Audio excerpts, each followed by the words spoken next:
Hey, everybody out there in YouTube land and podcast music lover community, and the VC community, and the offshoot Beatles community. This is Andy Nichols, co host of Paul McCartney podcast, Two Legs, that I do with my partner Tom Hunyadi. And this is the first installment on my new channel, offshoot channel of Two Legs called The Other Leg, Andy's Music Vault. And it's just something I thought I would tackle. I know that there's other people out there that have sub channels within their YouTube channels. I know that you know Joe Mayo has a sub channel about is dedicated to movies and television, and he's such a connoisseur of television and films. And I know that him and my partner Tom Onyati are thinking about doing something very similar. And I thought of just doing something very similar too, but just for the music. And as you know, as we discussed on Two Legs a few months ago, we did a series on our YouTube channel live where we kind of picked our top 30 favorite albums outside of the Beatles. And those were some really fun episodes we did. I think we did three of them. We did 10 each week, 10 albums each week. And it really kind of garnered a lot of comments from our fans and our viewers to show what else we were into. Because Tom and I are passionate McCartney fans, and we always will be. And he's absolutely my favorite artist of all time, bar none. And so are the Beatles and the solo Beatles. But diving into other genres and other artists of music is something that I've been doing, for most of my adult life. And it's actually, I've enjoyed the Beatles and Paul McCartney and the Beatles stuff more because I can take breaks from it. And this is something Tom and I talked about when he was out here last week for the fest for Beatles fans, which I'm still recovering from, and I think he is too. But and we've talked about a lot of the different stuff we're into. I'm a huge lover of progressive rock. Yes is probably my second favorite band of all time after the Beatles and solo Beatles. I've seen Yes 30 something times now, including all the various offshoot versions of the band solo. I've met John Anderson once. I've met Rick Wakeman. A big prog fan. So I love Genesis, but Yes is up there. I mean, one of the best of all time. Genesis, The Who, those are the biggies. Elton John, Bob Dylan, those are the big, people for me. One of the things I just love discovering new old music. To me, it's new because it might be 50 years old, but to me, it's new. I'm middle aged. I wasn't around for any of this stuff. Most of it when it came out, only kind of knew about it, read about it. But taking the time to dive in, to me, it's like discovering new music, even though it might be 40, 50, 60 years old. I remember doing that some years ago with the Zombies Odyssey and Oracle LP. And fortunately, I got to go see them in concert, and I met Rod Argent and Colin Blunstone, and they were two nice gentlemen. And then that's just an example of discovering new old music. So I've constantly been doing that, and largely due to the pandemic, I was able to do a lot of that too. I remember early, right when it started, I kind of jumped into Bob Dylan, who I was kind of always a casual fan. But I have a very good friend of mine who's seen Bob Dylan in concert probably 50 times.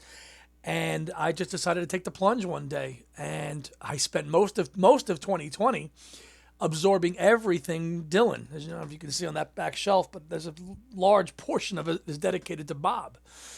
And buying everything that I could. And Bob Dylan is so prolific and he has so many albums that you can get a lot of his CDs relatively cheap. The used CD market is so cheap now. So I was able to scoop up just about everything from Dylan. And I haven't worked through it all, trust me. But I've gotten through most of it. I'd say 90% of it. I think the only periods of Dylan that I'm not too familiar with right now would be anything from like that mid 80s period. That kind of, I would say anything from Empire Burlesque to Time Out of Mind. And I even like Knocked Out Loaded because it's got Brownsville Girl on it. So I'm still working my way through that kind of middle period, and there's some gems in there. But that's just an example of why when I choose to dive into music and an artist or a group, I like to jump in all in. I like to know every aspect of the artist, read as much as I can. I'm a student, of music and a researcher of music. I have a master's degree in popular music studies, So it's, researching artists and studying them is something, it's a hobby of mine and one that I've done for a long time. And that's whenever I discover somebody new or something I want to learn more about, I am going to dive head in. And, it's kind of, you kind of lose yourself in some rabbit holes for a while, for a period of weeks or months. But it's really enjoyable because you really get to learn more music that way and pass that knowledge on to some other people that might not have heard about it. And on this first installment of, Andy's Music Vault, I'm going to jump into a band that I only really knew kind of for a couple of songs up until last June, it was. And that's Procol Harum. Recently, Gary Brooker passed away. And, I was able to jump onto that, very late, obviously. And then you hear Procol Harum, most people think Whiter Shade of Pale, Conquistador, maybe A Salty Dog. And those are the songs I knew. And not realizing what an incredible discography that this band has, and this man, and Gary Brooker and lyricist Keith Reed put together over the course of really a 10-year period from 67 to 77. I'll never forget it. I was driving around going to get my hair cut last June, and I have Sirius XM radio in my car, and I was listening to deep tracks. And sometimes you hear some really deep tracks that you don't know, and you turn it off, but other times it catches your ear. And I heard a track called For Licorice John, which is from the Grand Hotel album from 1973. And that's the other great thing that ties in the Beatle connection. Most of Procol Harum's classic albums were all produced by Chris Thomas, which I'm fascinated with. I mean, I know it's great to have the Chris Thomas history with the White Album and everything that he's done with Paul, Back to the Egg, Elton John. I'm fascinated with Chris Thomas's work as a producer with Gary Brooker and Procol Harum. But anyway, For Licorice John is on the Grand Hotel album. And it just, you just hear something and it just catches your ear.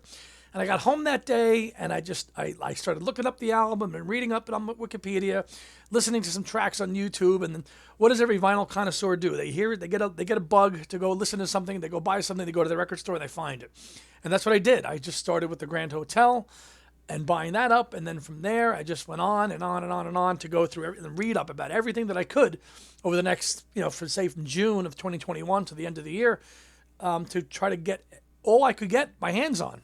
For Procol Harum. And then sadly in February, just a few weeks back, Gary Brooker passed away, and I knew it, but I had been really following up and catching up and reading everything that I could about them. I mean, I even picked up this biography on them that I read when I went out to see my podcast partner Tom in August last year. This is called The Ghosts of a Whiter Shade of Pale, written by Henry Scott Irvine, with a foreword by Martin Scorsese, the filmmaker. And this is a really, really nice book that kind of goes up until about, I want to say mid-2000s or so. Really good, nice, good book. There's not too many books on the band. But just to dive through, there's nothing, very hard to put it into words, the excitement of diving into the albums and discovering things for the first time and watching videos on YouTube and people like Norman Maslov, who had a great video kind of ranking all the Procol Harum albums. I watched that just to get a little bit of better knowledge of what I'd be diving into, the eras, the lineups. There was so many personnel changes with Procol Harum, not unlike my favorite prog band, Yes, which had so many different lineups. But the one constant was the commander, Gary Brooker, who was there throughout. And then reading about, unfortunately, a lawsuit that was brought up by the original organist, Matthew Fisher, claiming, 50% of the song, A Whiter Shade of Pale, was his. And it's sad when that happens with rock bands. But it's a case that he won, and I don't think him and Gary ever patched things up. But it's weird, as I kind of go through the Procol discography, he actually comes back into the band, Matthew Fisher, for a later album, The Wells on Fire, which I just bought last week. And that's really good, too. So he was gone from the band, then he came back there in the early 2000s, and then he left again. So, and I have to say, there's a great documentary, and just has to say, Cherry Red Records has done a great job with everything related to Procol Harum. Mark Powell with Cherry Red Records. There's a great interview on YouTube with Gary. It's about an hour and change long, goes over the whole history of the band, and Cherry Red and Esoteric Recordings they get a lot of credit here for having all the archive stuff available and putting out the 2-disc and the 3-disc remasters for all the Procol Harum stuff. They've done just a great job getting all that stuff out there. So first, I'm just going to go run through the discography real quick. The self-titled, again, these are all the recent kind of 2-disc remasters. Self-titled 1967. Whiter Shade of Pale was not on this album originally in the UK. Nor was Conquistador. Well, Conquistador was on it, but it was not a hit until later. The album opens up with Conquistador, but it didn't become a hit until about 5 years later. So the self-titled album, really great tracks on here. One of my favorites which became a live staple of theirs later on, called an instrumental written by Matthew Fisher called "Repent Walpurgis." I hope I'm saying that right, but it's just a great closer of the album. And I love, it's such a 60s album cover, and even on the back, and on the album, on the vinyl too, even on the vinyl here, it says, to be listened, in which the spirit it was made. So that's very 60s, very 60s. So these are all, you can get these all on Amazon and Cherry Red Records. The 2-disc has, of course, loads of outtakes and bonus material. Of course, A Whiter Shade of Pale is on here. Also another favorite, Hamburg, is on there as well. Good Captain Clack, Surtees, She Wandered Through the Garden Fence, Lime Street Blues, Salad Days. So they're the first nice, good opening debut album. Their second album, Shine On Brightly. This has become a big favorite of mine. This is the original UK cover, and again, this is, I think, a 3 CD Cherry Red Esoteric reissue, which is just awesome. You get the stereo and the mono on here. Loads of outtakes. Shine On Brightly, quite rightly so. Magdalene, and probably the first real big prog epic. One of the side-long, almost the whole second side, is a kind of a 5-part suite called "In Held 'Twas an I," which again was on the live album, which became one of their best-selling albums, which I'll show you in a minute. And knowing that I loved prog rock and Genesis, I knew I'd have to give that song a chance. And and I said, well, am I forcing myself to like this or not? But it's tremendous. It's made up out of glimpses of Nirvana, "'Twas Tea Time at the Circus," "In the Autumn of My Madness," "Look to Your Soul," and the grand finale. And it's Procol Harum's prog epic. It's their epic masterpiece. One that they've become known. That's the one that they go to, and the one that the fans, the hardcore fans, really kind of always remember. And there's some great recordings of the band doing this live. Even as late as 2018, Gary and the band played it. There's a great live version in London. And even still, in his latter days there, he could still belt out the tune, and the band just jams on it. Personnel, others, how could we forget the great Robin Trower, who was in Procol Harum, the brilliant guitarist seen here on the book here. There's Robin Trower right there, with Procol for their first 5 albums, which kind of balanced out Brooker's kind of piano and Fisher's organ. Was that bluesy guitarist sound that Robin Trower brought to the band, which works really well on a lot of their music, especially his last couple of albums, Home and Broken Barricades. A little heavier. The first couple Procol albums were much more romantic European flavor, much more melodic, classically kind of inclined, and that kind of leads us into Salty Dog, the third album, perennial favorite.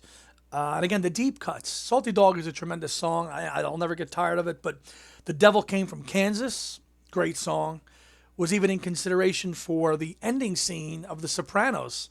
That scene in the restaurant when "Don't Stop Believin'" comes on. I think Little Steven, who played Silvio, wanted to use "The Devil Came from Kansas," and he was overruled by David Chase. That would have been a great fitter on that to close that show.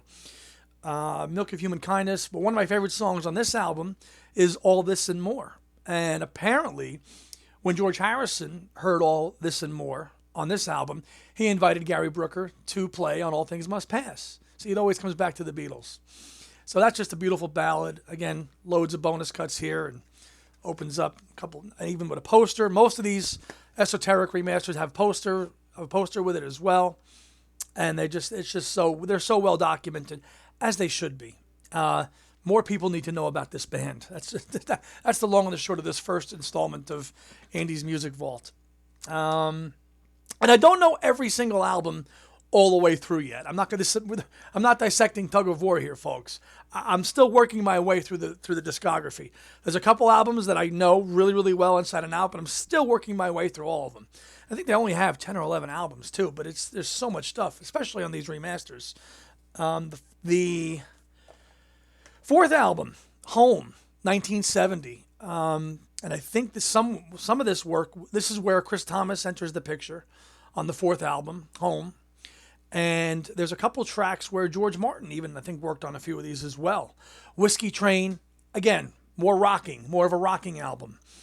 My personal favorite on this album that I've kind of gone, I don't know this as well as I should yet, but one song that I do really love is called Wailing Stories, and that's been on a lot of live albums, and it's been a staple of their set for many years. Wailing Stories is a great song, real kind of big build up song, big finish. Absolutely love Wailing Stories. But yeah, this one, I got to give this one a little bit more of a chance. I haven't really totally warmed up to it yet, but I'm working on it. Next album, Broken Barricades. Again, took me a while to kind of, I'm almost there with this one. I think the 70s albums I got into more than the earlier album. Well, this is 1971. This Broken Barricades is Robin Trower's last album with Procol Harum. He left after this, but it kicks off with such a rocker, Simple Sister. That's just a great live song, and it works as a great rocker. And then it goes into the title track, lovely ballad, Broken Barricades. Song for a Dreamer is a song that Robin Trower wrote for the recently departed Jimi Hendrix as well, who died right around the making of this album. Playmate of the Mouth, Luskus Delph, which is kind of a weird kind of play on words. Only 8 tracks on the original album, but I mean, look at the extra content on here, okay? 3 discs. So you've got, a remastered album with 7 or 8 bonus tracks. Then a live CD of a radio show they did here in the New York area on WPLJ. And then another live disc, so the bonus content, and you've got stuff from the earlier albums on there, Repent Walpurgis, some of the stuff from In Hell 'Twas an I, Quite Rightly So. So, I mean, you really get your bang for your buck with these releases. And again, I'm going to say, I can't say it enough. Bravo, Mark Powell and Cherry Red Records for this, for handling all this. And God bless Gary Brooker, if it needs to be said, because that man, he is just amazing. The live album, the big hit. This came out in 70. It was recorded in 71, came out in 72, and was a number 5 album for them. Short, only 5 tracks: Conquistador, Wailing Stories, Salty Dog, All This and More, and of course the epic 18-minute In Hell 'Twas an I. And then this remaster has a couple of bonus tracks on it as well. Again, this is probably Procol's best-selling album.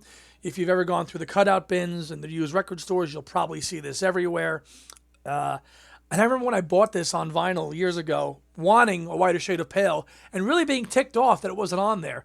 Now I'm glad it's not on there, because you cannot miss with these songs. Conquistador, Wailing, Salty Dog, all done well with a symphony orchestra. And learning how this concert came together really was very haphazardly thrown together, and there was a lot of drama and politics along with it.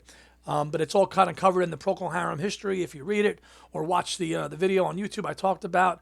But this is essential. If you're not gonna jump in and get everything, get this live album. Okay. Now we jump to the mid 70s, and this is currently my favorite period of the band, and that is the Grand Hotel, which was the next album. You see, they had a lot of success with the Edmonton Symphony Orchestra, so they went big.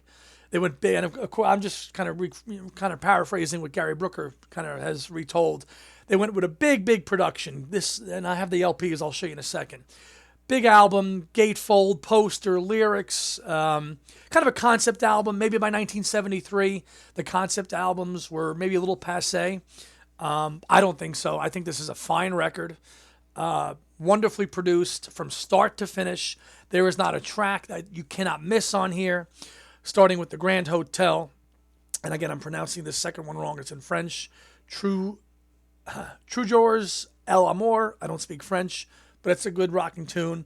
A Rum Tale, one of my favorite songs. TV Caesar, one of my favorite songs. Souvenir of London, great song. Bringing Home the Bacon, rocking. There's the aforementioned For Licorice John, which is the song that got me all hooked. Fires, Which Burn Brightly. And rounding it out with Robert's Box. Again, a short album. A lot of these Procol albums are not long. They're not 10, 12, 14 tracks. 8 or 9 tracks, 10 maybe. But man, you are not disappointed when you listen to this stuff. And again, the bonus content is off the charts with a bonus disc of DVDs with the promotional films on the DVD as well, and a nice poster. But the vinyls, I'll show you. The vinyl LPs, I'll show you in a minute once I get through all these. Some of them have been redone with colored vinyl, and those are really awesome, worth picking up as well.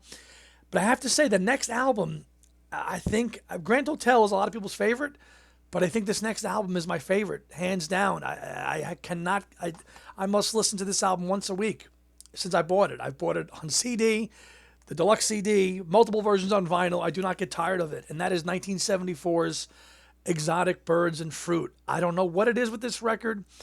I don't know if it's more stripped down. It's more of a rocking album.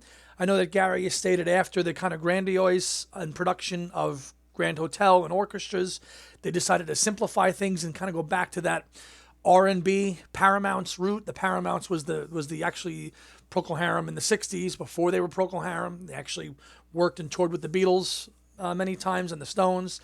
So I know that's the kind of feeling that's on Exotic Birds and Fruit, much more of a kind of a rocking album. Nothing But the Truth kind of comes right out. And I know that was a song that was really pushed by John Peel. It got played on John Peel's show, and it didn't really go anywhere. I know Elton John was a big fan of that song. He talks about it. But Nothing But the Truth, Beyond the Pale, As Strong as Samson, The Idol, The Thin End of the Wedge, Monsieur Amand, which goes back to Shine On Brightly, Fresh Fruit, Butterfly Boys, and New Lamps for Old. 9 tracks, but every one of them is top quality stuff. I mean, I'd put these guys. I'm going to put these guys right below the Beatles. They're on that Yes, Genesis, Who, level for me now. Second disc is a live BBC show in concert. And disc 3 is another live show from Texas in January of 74 with more stuff. Again, my personal favorite. Okay. That was the last album produced by Chris Thomas. And then their last album produced, the next album, okay, and one that I don't really know that well yet, is called Procol's Ninth. And Chris Thomas, they kind of had parted ways after Exotic Birds and Fruit. I think they were both a little stale and tired of each other by that point. But this album is infamous because it was co-produced by Lieber and Stoller. And I think by 75, Procol was starting to wear a little thin. They had a lot of success in Europe as a band, in certain parts of Europe, and Norway and Germany and Sweden and Norway and things like that. But globally, especially in America, they weren't really kind of doing well, although they were touring quite a bit still. But they were not really lighting the charts on fire anymore by 75. I know Pandora's Box is supposed to be the big song from this, and I don't know it that well yet. The Unquiet Zone is also on here. But one of the things they were trying to push for a single on here is they actually covered the Beatles doing 8 days a week. So again, 3 discs, 2 discs of live material. I don't know it that well yet because I'm still absorbing myself from their 60s material and their early 70s stuff. But I'll give this one a chance in due time. That's pretty much it. Now, they made one more album in the 70s. I don't have it on CD yet, and that's Something Magic, which I don't own yet. And then after Something Magic, they broke up. 1977, the onset of punk. This was a very tumultuous time for prog rock bands. Several didn't really kind of survive. Yes made Going for the One in 77, which was a great album. But then they followed it up with Tormato, which I like as an album in 78, but was not anything nearly as good as what Going for the One was. Genesis, Hackett leaves in 77 after Wind and Wuthering, and then they come out with And Then There Were Three. So music was changing. Punk had really dominated, and Procol Harum and Yes and Genesis were really considered passé. Yes and Genesis really kind of made it through that era because they reinvented themselves and became big again in the 80s. Genesis, obviously, way more so. Yes had pretty big success there with 90125, but it wasn't to be for Procol Harum. And that was really it for them until the 90s, which I guess is a good way to segue into Gary Brooker's kind of solo career, and again, I just picked these up this week. I picked up 3 of Gary's solo albums. His first one came out in 1979. It's called No More Fear of Flying. Not that expensive. Haven't listened to it yet, but the one I have listened to quite a bit so far is his second one, and that's called Lead Me to the Water, which came out in 82. And listen to the lineup of people on this. You've got Phil Collins, Henry Spinetti, Steve Holley, from Wings, also on here, Eric Clapton, Albert Lee, George Harrison. Chris Stainton, who's a great pianist who worked with Eric Clapton, also is a pianist on for a lot of work with The Who, and is on Quadrophenia, my favorite Who album. But this is a good record. I even bought it on CD too. Lead Me to the Water, Gary Brooker. Special thanks to Colin Thurston, Phil Collins, Eric Clapton, and George Harrison.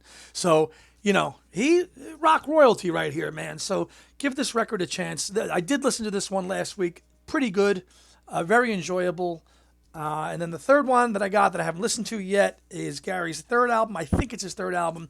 It's called Echoes in the Night, which came out in 85. So I don't know this one yet for Gary, but I will get into that as well. Picking up the Procol CD collection. They reunited in 91 with the original lineup with Robin Trower back, and they made an album called The Prodigal Stranger. And I got this on CD. Fair used. Again, the used CD market is incredible now. You can get these things for like a few bucks, $2 or $3, not much money. Again, don't know it yet, but I'm going to listen to it. And then they made another new album in 2003. This one I've listened to quite a bit because I heard a song on YouTube that caught my ear, and it's called The Signature. It's got some kind of German name, which I'm going to butcher, so I'm not going to say it, but this is 2003's The Well's on Fire. And this, again, I think I paid $2 for this the other day. Cheap. An Old English Dream is a good song. That's been played a lot. That's in a lot of Procol sets. You can see it on YouTube. But that last track, 13, The Signature, great, awesome instrumental track. And it's kind of Matthew Fisher's follow-up to Repent, Walpurgis. And there's the inlay of the band. Jeff Whitehorn, who's the chap in the leather jacket and the glasses, he became Procol's main guitarist from like the early 90s right up until the end. I mean, that's the guy that really kind of kept the band going, and some of the other gents in there too. They've been there. Matthew Pegg, I believe his name is, and I don't know, I'm not really sure the other guys' names yet. Mark Przecki and Matt Pegg, those guys, drums and bass. Those guys, were basically touring the touring guys with Procol Harum the last 20 years or so, 15, 20 years. And there's the commander right there. Words by Keith Reid. And I think this was the last album that Keith Reid, the lyricist, wrote for. They released one more CD in 2017, and I picked this up also recently, called Novum. But Keith Reid did not do any lyrics on this CD. And I don't know one note of it, but I will give it a chance. This is the last release that they did. That was done in Gary's lifetime, full album. But I will check that one out as well. Vinyl time. Okay, so I showed you the self-debut. Here's Shine On Brightly, the original UK cover. Now this is a repressing. This is not an original, obviously. They fetch for far too much money. But this is done by Music on Vinyl. Which is a nice label, 180 gram. But they do, and I prefer the UK cover. I'm going to tell you why, because the US cover for Shine On Brightly was just not as good. I don't know why they chose to go with this cover for Shine On Brightly. This green sort of kind of naked statue thing playing the piano. The UK was much better than the US cover. Again, 60s people weren't really into. I guess taking chances. Yesterday and today, the Beatles album cover. I guess we had to be more safe than sorry, and I guess we're heading those ways again now. Procol Harum's Salty Dog on vinyl as well. Great artwork there, done by Keith Reid's girlfriend. She did some of the artwork on a few of the albums on Salty Dog, and iconic album cover. The lighthouse over there, absolutely essential. The aforementioned Home, again, not a great cover, if I'm being honest. Maybe that's why I haven't given it a chance, but shouldn't judge vinyl by their covers, right? Another cool find that I got actually while I was out visiting Tom, an interview album, kind of a promotional thing. This is a radio interview that they did to promote Broken Barricades in 1971. I don't know I don't know if it was for WPLJ. Really cool though, very interesting interview LP. That was in decent shape. Okay. Broken Barricades. Now, this is an interesting album because I have two versions I'm going to show you here. Now, the original had a die cut.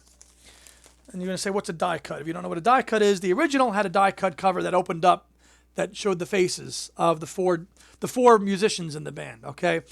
Keith Reid is often credited as a member of the band, even though he was just a songwriter. But there he is on the back. But the die cut cover is pretty cool because it opens up just like this, and you can read all the lyrics.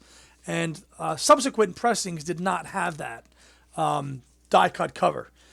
The CDs don't. But I have to say, some vinyl remasters, there's a company called Salvo that did a bunch of Procol remasters in the kind of late 2000s, 2009, 10, or 11, or something like that. And another vinyl label called Let Them Eat Vinyl repressed all of Procol's albums on double LP, colored vinyl. Broken Barricades was one of them. Obviously, no die cut here, but you get two LPs with some bonus tracks, but on colored vinyl. And really, really nice job with the gray here. Those of you that follow Two Legs know that Tom and I are just gaga for colored vinyl. He more so than me, but I like it. But Tom he's crazy for colored vinyl, but these are just made so well. These kind of hard to come by now. These were not that cheap, but worth getting if you're interested. If you're a vinyl connoisseur and you like colored vinyl, the albums are in great shape. I'll play these before I even play those originals now, just because of the quality is in way much better shape. That's Broken Barricades. Okay. The live album with the Edmonton Symphony Orchestra. This is a German pressing of this on the green Chrysalis label. There it is. Yeah, that's the green Chrysalis label. And again, European copy, so it's a little glossy. Those of you that watch Two Legs know my imports. For whatever reason, in Europe, the albums are made with a little bit more gloss and more quality than they are here for us Yanks in the U.S. This is probably my first Procol album, which is just the best of Procol Harum, which I probably bought at the time only looking for a whiter shade of pale. Look, see, I paid $3 for it. Yeah. Whiter Shade of Pale, Lime Street Blues, Hamburg, and the Wee Small Hours of Sixpence, Quite Rightly So, Shine On Brightly, Salty Dog, Whiskey Train Long Gone Greek, Simple Sister, and Conquistador. Haven't really seen this anywhere. I don't think it's on CD either. The next one. Grand Hotel on white vinyl. Now this is a beauty, this one. White vinyl, but only one LP, not two. The other ones have been two, but this is on white. And I believe this was a Record Store Day exclusive this year, actually, or last year, I should say, in 2021. This was a Record Store Day release on white vinyl. Can't hold it up here, but just a great job. I've played it a few times. The original you can find halfway decently priced, but it's got the nice book in it as well. Welcome to the Grand Hotel. See, it's got that kind of concept album vibe to it that a lot of the albums from the 70s have. All the artwork with the lyrics in there, to go to each song. Very reminiscent, actually, of Ringo's 1973 album, Ringo, which came with a book, also with illustrations by Klaus Verman on one side and the lyrics on the next. Very similar, and both came out in the same year, obviously. So, you know, Lavish Package, which, Gary Brooker said that because of the success of the live album, they had a little more money, so they could kind of go over the top with their next album and go with orchestras and a gatefold package, but classy with a capital C. Telling you. Okay, my current favorite, Exotic Birds and Fruit, as I told you. Played this one this morning on red vinyl. Red vinyl. So you got the label on one side and then the artwork on another. 2 LPs with this one. And again, it says Salvo, but it says they were manufactured by a company called Let Them Eat Vinyl. What a name. Seeing that they've got more for sale here on their little insert as well. But red vinyl, The Idol, As Strong as Samson. These are songs that, I'll never get tired of listening to them. Great photo, great write-up as well. Procol's 9th on vinyl. Got this.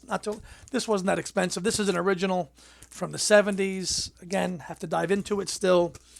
And then we finish it up with Something Magic, which I got. See, Tom. There's my Zia label. It's still on here. I didn't take it off yet. This I think has been redone as well. This again, not really considered essential. There is a side-long piece on here called The Worm in the Tree, which is kind of half spoken word, half music. Again, by this point in the band, it's Mick Grabham, Pete Solly, and Chris Copping, and of course, the great B.J. Wilson on drums. And I should have mentioned him sooner because really what a talent B.J. Wilson is as a drummer. Listen to some of these songs, especially on Exotic Birds and Fruit. Listen to what B.J. Wilson can do on some of those songs. Just a tremendous drummer, and sadly, accidentally took his own life. I think in the late '80s. So, but really, the drumming, the drum work on all the Procol stuff is just absolutely tremendous. And then just today, I picked up a little bit of a live thing. This is just kind of Procol was very good to their fans in terms of giving them online content, download-only stuff. This is something I just picked up, live downloads to some of their live shows that they had done, again, in Europe. Very prolific touring band. Go check out their set list on setlist.fm. They really delivered their stuff to the fans. They really did.